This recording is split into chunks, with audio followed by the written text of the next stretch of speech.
तो नेक्स्ट जो हमारा लेक्चर है वो है अबाउट काशी आइलर इक्वेशन। तो इस इक्वेशन की पाम किस तरह होगी।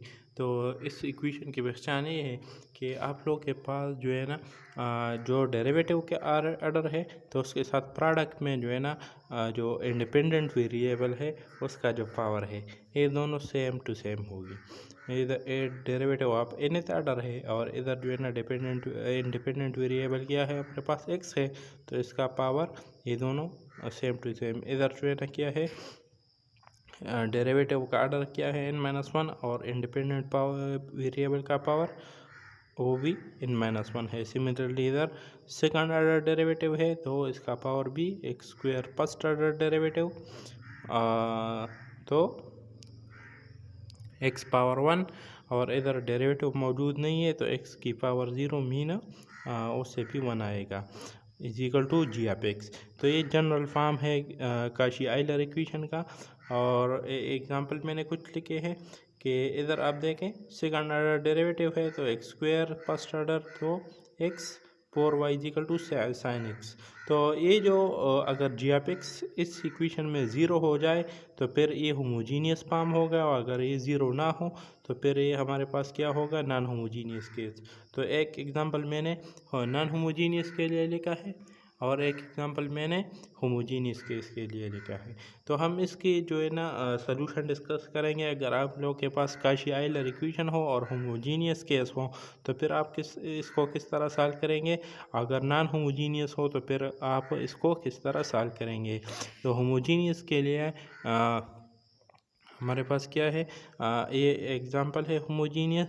तो आप जो है ना काशी आइलर इक्वेशन में क्या सपोज करेंगे जो सिंपल होमोजीनियस इक्वेशन थे पहले तो हम वहाँ पर क्या सपोज करते थे कि let y is equal to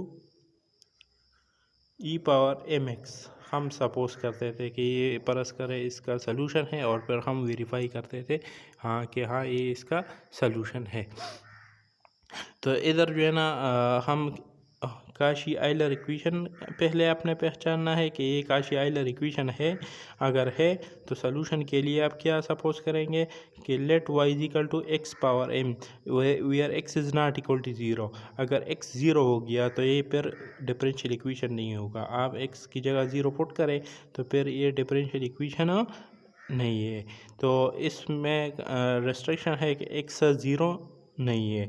तो फिर let y is equal to x power m इसका हम सोल्यूशन सपोज करते हैं तो फिर हम रिक्वायर्ड डेरिवेटिव लेते हैं। फर्स्ट ऑर्डर डेरिवेटिव ये है सेकंड ये है। तो फिर इस इक्वेशन में आप ये रिक्वायर्ड डेरिवेटिव जो है ना वो क्या करें पुट करें। तो ये x² अपनी जगह पर और सेकंड डेरिवेटिव हमारे पास बराबर है m into m minus one x power m minus two x अपनी जगह पर। और फर्स्ट ऑर्डर डेरिवेटिव हमारे पास बराबर है m into x power m minus one minus four and y is equal to x power m। तो आप जो है ना इसको जो बेस सेम है तो पावर ऐड होगा तो x power m minus two plus two से क्या आएगा x पावर m आएगा। सिमिलरली माइनस टू इधर x की पावर 1 है और x power m minus one in दोनों का जो है ना लॉज ऑफ एक्सपोनेंट इस्तेमाल करके जब आप मल्टीप्लाई करेंगे तो पावर ऐड होंगे तो प्लस वन माइनस वन से फिर क्या आएगा पावर m आएगा और minus four x power m। तो इस सारों में क्या है x पावर m कॉमन है और इधर हमारे पास रह गया m ए मल्टीप्लाई होगा m² minus m a minus two m और a minus four m² minus three m minus four. इसको आप फैक्टर ये हमारा जो है ना ऑक्सिलरी इक्वेशन है। इधर ये काशी आइलर का ऑक्सिलरी इक्वेशन है और हमारा सलूशन भी इसके रूट्स पर डिपेंड करता है क्योंकि हमने जो सलूशन सपोज किया है उसमें m यूज़ हुआ है। तो हम इस m को फाइंड करेंगे और इधर जो है ना सलूशन में इसको पुट करेंगे।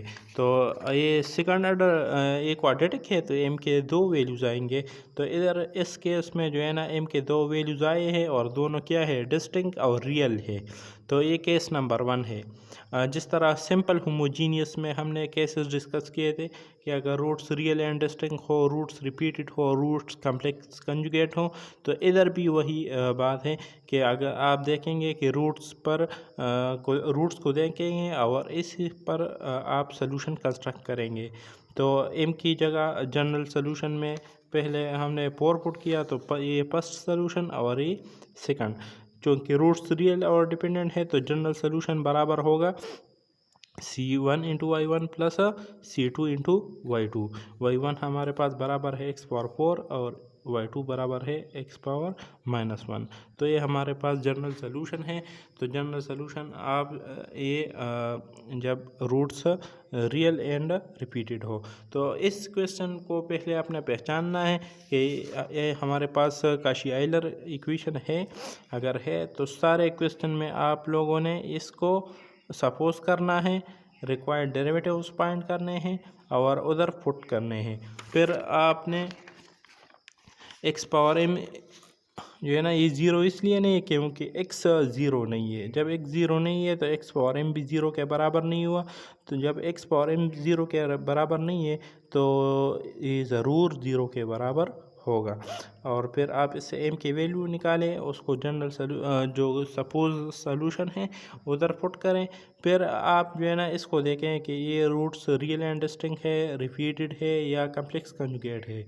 अगर ये रियल एंड डिस्टिंक्ट हो तो फिर बहुत आसान है, फर्स्ट सोल्यूशन और सेकंड सोल्यूशन फाइंड करें और फिर उसको जनरल सोल्यूशन में पुट करें। सिमिलरली ये दूसरा केस है जिसमें रूट्स क्या हैं और हमारे पास रिपीटेड आ रहे हैं। तो again this is homogeneous case of Cauchy Euler equation और मैंने इसको सपोज किया, रिक्वायर्ड डेरिवेटिव्स फाइंड किए, इस इक्वेशन में वो पुट किए, x⁻m कॉमन लिया, एक क्वाड्रेटिक इक्वेशन बन गया।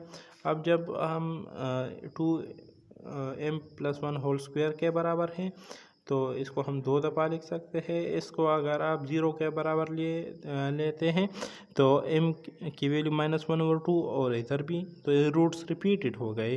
तो फर्स्ट सोल्यूशन तो रूट्स अगर रिपीटेड हो गए तो आप सेकंड सोल्यूशन किस तरह बनाएंगे? ये तो ठीक है, फर्स्ट सोल्यूशन m की जगह आप जनरल सोल्यूशन में -1/2 पुट करें। तो अगर आप y2 किस तरह फाइंड करेंगे? तो वो आप y1 के साथ log ऑफ x को प्रोडक्ट में लेंगे। तो ये जिस तरह हमने जो सिंपल होमोजीनियस केस था जिसमें ये x² x वगैरह ना हो, तो फिर जब रूट्स रिपीटेड आते थे तो हम क्या करते थे, सेकंड सोल्यूशन में फर्स्ट के साथ x को मल्टीप्लाई करते थे। तो इस तरह जब रूट्स रिपीटेड हो तो सेकंड सोल्यूशन मालूम करने के लिए आप फर्स्ट सोल्यूशन लगाएंगे और साथ में log ऑफ x लिखेंगे।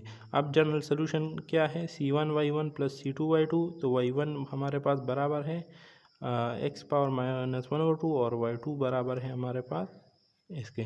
तो आप सिर्फ ये याद रखें कि अगर रूट्स रिपीटेड आ जाए तो फर्स्ट सोल्यूशन तो कंस्ट्रक्ट करेंगे, लेकिन सेकंड सोल्यूशन को किस तरह लिखेंगे? उधर जो है ना first solution y1 first solution लिखेंगे y1 और इसके साथ प्रोडक्ट में log ऑफ x लिखेंगे। तो ये हमारे पास सेकंड सोल्यूशन था। और सिंपल होमोजीनियस केस में जब रूट्स रिपीटेड आते थे तो हम क्या करते थे, सेकंड सोल्यूशन बराबर होता था y1 और इसके साथ प्रोडक्ट में क्या आता था, x आता था। और काशी-आइलर इक्वेशन में इसके साथ प्रोडक्ट में क्या आएगा, वो log ऑफ x आएगा। तो ये हमारे पास जो है ना रिपीटेड वाला केस था। नेक्स्ट जो हमारा जब रूट्स इमेजनरी आ जाए तो पहले देखें कि जब रूट्स कम्प्लेक्स कंजुगेट आ जाए तो जनरल सोल्यूशन आप किस तरह कंस्ट्रक्ट करेंगे। तो ये देखें आप,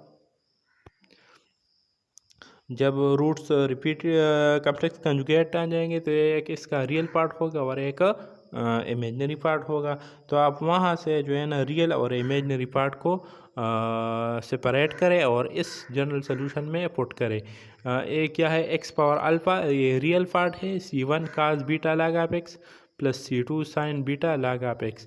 तो इधर आपने उस जो रूट्स फाइंड किए हैं उसके इमेजनरी पार्ट पुट करना है बीटा, और अल्फा की जगह आपने उसका रियल पार्ट फाइंड करना है, पुट करना है।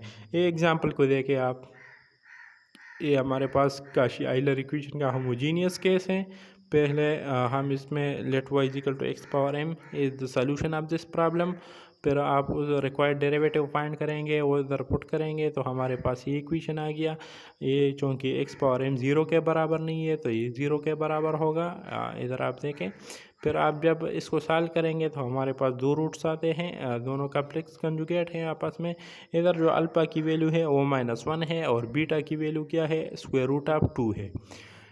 तो जब हमारा जनरल सोल्यूशन क्या होगा, ये हमारे जनरल इक्वेशन जनरल सोल्यूशन का जनरल फॉर्म है एक्स पावर अल्फ़ा c1 काज बीटा। बीटा की वैल्यू क्या है हमारे पास, √2 है, प्लस c2 साइन बीटा की वैल्यू क्या है, वो भी √2 है।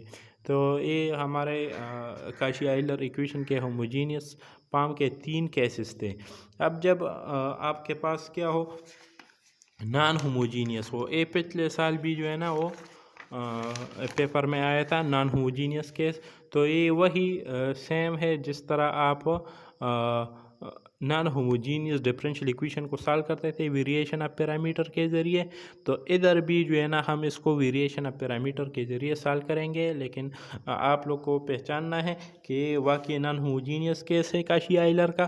तो बिल्कुल ये नॉन होमोजीनियस केस है काशी आइलर का, क्योंकि सेकंड ऑर्डर डेरिवेटिव तो एक्स स्क्वायर प्रोडक्ट में, फर्स्ट ऑर्डर डेरिवेटिव तो एक्स प्रोडक्ट में, इधर डेरिवेटिव मौजूद नहीं है तो एक्स भी नहीं है, और ये जी एफ एक्स जो है ना आप ज़ीरो के बराबर नहीं है। तो हम इसको किस तरह सॉल्व करेंगे, जिस तरह वेरिएशन ऑफ पैरामीटर मेथड में था, हम वाई सी फाइंड करते थे। वाई सी किस से फाइंड करते थे, इसको होमोजीनियस बनाते थे।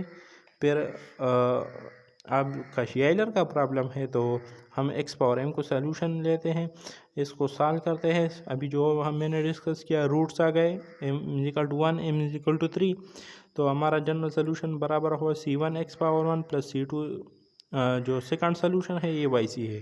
क्योंकि हम variation of parameter method use कर रहे हैं तो c1 की जगह हम u1 रिप्लेस करेंगे और c2 की जगह u2। ये हमारा पार्टिकुलर सोल्यूशन है। तो अब u1 और u2 को हम फाइंड करेंगे, क्योंकि y1 और y2 हमारे पास मौजूद है। तो u1 की वही फार्मूला है जो हमने पहले डिस्कस किया था वेरिएशन ऑफ पैरामीटर में। u1 का फार्मूला ये है -y2 G F X divide by Wronskian D F X. तो पहले आप रांस्किन फाइंड करें। रांस्किन जो है ना क्या है, y1 y2 और फिर उसका डेरिवेटिव्स। तो y1 हमारे पास बराबर था x के, y2 x क्यूब, और ये इसका डेरिवेटिव्स है, इसका डिटरमिनेंट ले लें तो ये 3x cube minus x cube, तो ये 2x क्यूब, ये रांस्किन फाइंड हो गया। u1 जो है ना बराबर है माइनस इंटीग्रल y2 हमारे पास बराबर है x क्यूब के, जी एफ एक्स हमारे पास बराबर है एच के, और रांस्किन हमारे पास तो 2x क्यूब ए कैंसिल आउट हो जाएंगे, हमारे पास ये आएगा। तो हम जब इसको इंटीग्रेट करेंगे तो ये हमारे पास u1 है। सिमिलरली u2 का जो फार्मूला है y1 G F X divide by Wronskian, तो इसको इंटीग्रेट करेंगे विद रिस्पेक्ट टू x, तो ये हमारे पास एक्सपोनेंशियल ऑफ x आएगा जब आप लोग वैल्यूज़ पुट करेंगे और फिर इसको इंटीग्रेट करेंगे तो इससे ई पावर x आएगा, और जब इंटीग्रेट करेंगे तो उसका इंटीग्रल दोबारा ई पावर x होगा। तो हमारे पास वाई पी बराबर है u1 y1 plus u2 y2 के। तो what is u1, we have find it into y1, it is we already find it is x, u2 is equal to exponential of x and y2 is a x cube। जब आप इसको multiply करेंगे और simplify करेंगे तो it is y p. Now the general solution is y c plus y p. जो complementary solution था वो हमारे पास बराबर है c1 x plus c2 x cube, और वाई पी अभी हमने ये फाइंड किया। ठीक है, तो काशी आइलर इक्वेशन को पहचानना है होमोजीनियस और नॉन होमोजीनियस।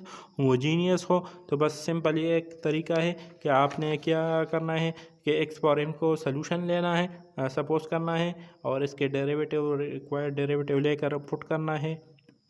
फिर ऑक्सिलरी इक्वेशन आएगा, ऑक्सिलरी इक्वेशन की रूट्स को नेचर को देखना है, रियल है डिस्टिंक्ट रिपीटेड है, कम्प्लेक्स कंजुगेट है, तो उसी पर जो है ना आपने जनरल सोल्यूशन कंस्ट्रक्ट करना है।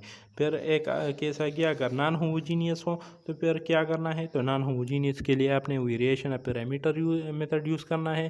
पहले आप इसको होमोजीनियस बनाएं, उसका जो है ना सोल्यूशन फाइंड करें जिसको हम कम्प्लीमेंट्री सोल्यूशन कहते हैं। जब कम्प्लीमेंट्री सोल्यूशन फाइंड हो जाए तो फिर आपने क्या करना है, वाई पी फाइंड करना है, वो वाई सी से फाइंड करना है। किस तरह फाइंड करना है, C1 और C2 को रिप्लेस करें U1 और U2 में। जब ये फाइंड हो जाए तो फिर आपने जनरल सोल्यूशन लिखना है और वो बराबर होता है y c plus y p. और U1 और U2 के जो फार्मूले हैं वो हमने जो simple non homogeneous case discuss किया था, वही फार्मूले आप जो है ना Kashi Euler non homogeneous differential equation में भी यूज़ कर सकते हैं। बस यही आइडिया है। आप सिर्फ जो है ना काशी आइलर को पहचानें और फिर जो है ना आप सलूशन किस तरह लिखेंगे जनरल सलूशन, तो आप जो है ना उसको पहचाने कि हम याद करें इसको कि रूट तो आप फाइंड कर सकेंगे लेकिन जनरल सलूशन किस तरह लिखेंगे, जिसमें केसेस को पहचानना है और बाकी इसमें इतना मुश्किल नहीं है।